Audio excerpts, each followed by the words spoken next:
What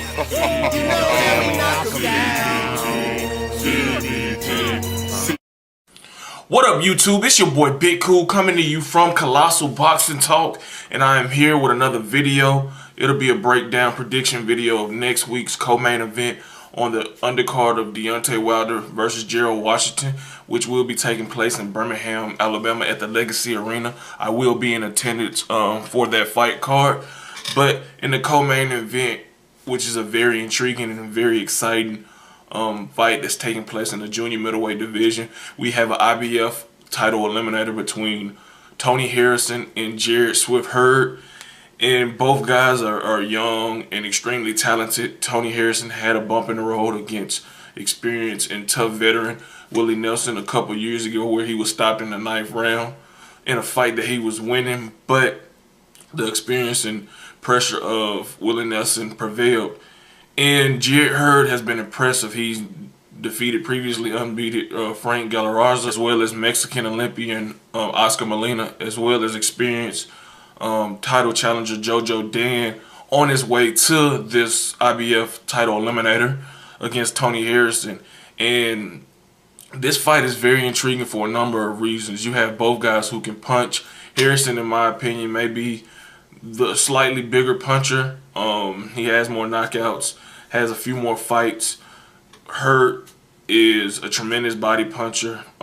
He does some things that, you know, is very impressive. The way he works the body, the way he shoots that right hand, man. He just tore up Molina with that right hand. He tore up Jojo Dan with that right hand, and it's kind of sneaky, you know. And I was watching this fight with Jojo Dan last night, and he was eating Jojo Dan up with that shot. It was like he would just shoot it from, you know, out of nowhere, and then when he landed it, you can just hear it. That's his power punch, you know. And he hurt Dan a few times in that fight, and the way he digs to the body, man, he both hands, left hook, right hand. I mean, he throws an uppercut, which leads me to Tony Harrison, which he can be vulnerable to, because he comes in crouching over, you know, with his hands, you know, down, and, you know, trying to, you know, protect himself, and that can play in the favor of Hurd, who loves to throw the uppercut and who loves to work the body. Willie Nelson used his jab, which, him being 6'3", is pretty tall for a junior middleweight, and Harrison is pretty tall himself at 6'1". He will have a height advantage going into this fight against Hurd, who is 5'11", and I think the reach is close, or pretty much even. It depends on who you look at. You know, one time you go on Showtime, you see Hurd is listed at 6'1" with a 78-inch reach. And then you go on a PBC telecast, he's 5'11" with a 76.5-inch reach. So who knows? It's pretty much close, put it like that.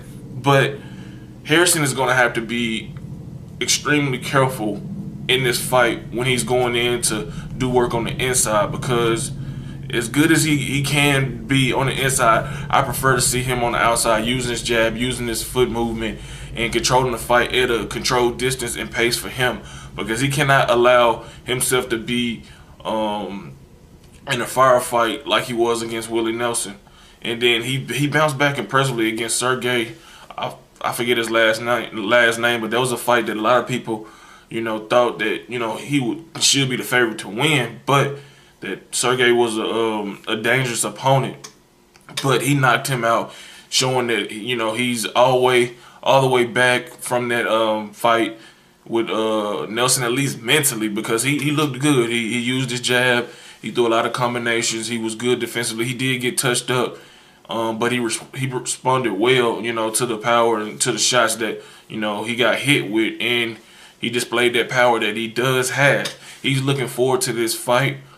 He's been trying to, you know, chase down that elusive title shot since, you know, the Willie Nelson, you know, defeat. He was in prime position before he got knocked out. And Hurd has kind of come out of nowhere. You know, like I said, knocking out Frank Galarraza, Oscar Molina, and Jojo Dan has put himself in prime position to, you know, if he beats Tony Harrison, he will be in line for a fight with Jamal Charlo, who knocked out Julian J. Rock Williams this past December. I don't know if the winner of this fight will actually get that shot at him, because I imagine him moving up unless he's gonna fight, Andre, who has a fight with Koki in March. If he wins that, or Laura, or any other, he's not gonna fight his brother, so it's either gonna be or Andre, excuse me, Laura for a unification bout. If not, he's gonna move up to 160, which he's been mentioning that for the longest now. But I'm torn on who to pick this fight because I was studying them, and Tony Harrison does a lot of good things well. He does get lazy on his defense, though. He does get lazy. He's hittable.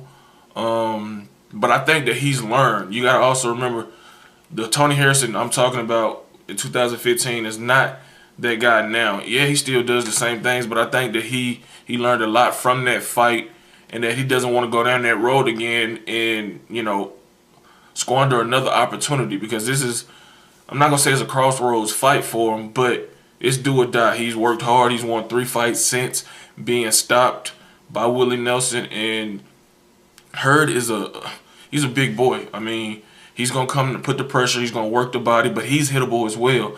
He tends to go back to the ropes, which Tony Harrison, with his reach and decent hand speed, could take advantage of.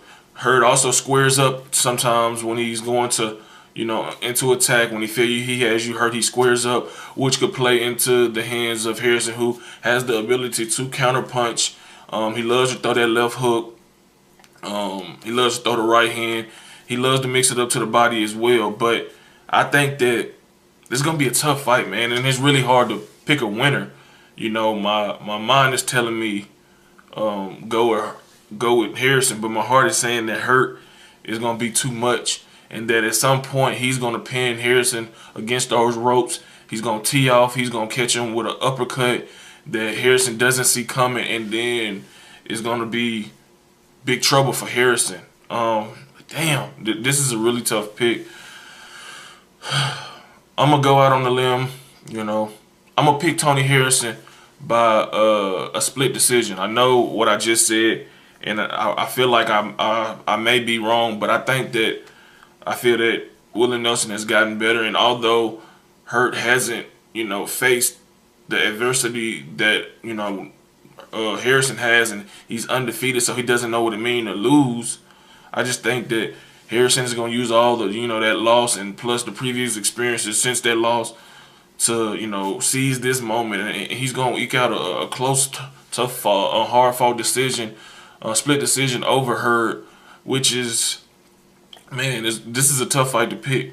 Hurd definitely should be the favorite in my opinion, just off him being undefeated, him and his impressive victories, the way he works the body. But like I said, he's very hittable. JoJo Dan was hitting him a lot in their fight, and JoJo Dan, was a 147-pounder coming up, got destroyed by Kell Brook when he fought him for the IBF title.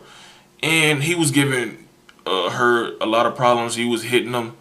He was standing up to his power. I don't think Hurd is the biggest puncher, but he wears on you with the body shots and the pressure. And he is a very skilled guy. But he's hittable. He squares up sometimes too much for my liking. He goes back to the ropes. He's not always defensively responsible, and I think that the reach and the decent hand speed and power of Tony Harrison and the counter ability will, play, a crucial point, a part of this fight, and I think that he's going to do enough to get the victory and to secure that IBF title shot against Jamal Charlo in a fight that, I'm pretty sure he's eager to, get.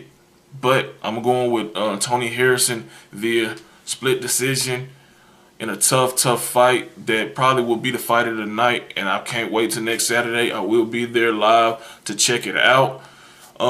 But if you disagree with me, leave it in the comment section below. Tell me who you think gonna win and how do you see it playing out. Give this video a thumbs up. Subscribe to Colossal Boxing Talk. Follow us on Twitter at Colossal CBT. Like our Facebook page, Colossal Boxing Talk. Until next time, I'm out. Peace.